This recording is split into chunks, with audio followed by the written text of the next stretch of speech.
బ్రహ్మదేవుడు ఈ యజ్ఞవరాహ రూపమే శ్రీ మహావిష్ణువు అని ఆలోచిస్తూ ఉండగా కొండంత ఆకారంలో ఉన్న ఆ యజ్ఞవరాహము గట్టిగా గంభీరంగా గర్జించాడు.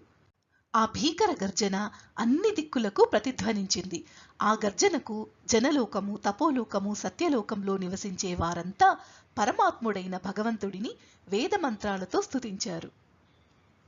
యజ్ఞవరాహ స్వరూపమైన ఆ భగవంతుడు తన ముక్కు ద్వారా వాసన చూస్తూ భూమి ఉన్న ప్రదేశం వైపుకు దారిని చూడసాగాడు.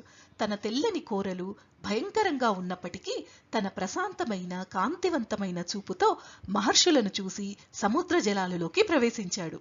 ఆ వరాహ రూపము వజ్రం వంటి దృఢమైన కఠినమైన దేహంతో అత్యంత వేగంగా సముద్రంలోకి ప్రవేశించగా ఆ ఉధృతికి సముద్ర గర్భం చీల్చుకుపోయినట్టు అనిపించింది.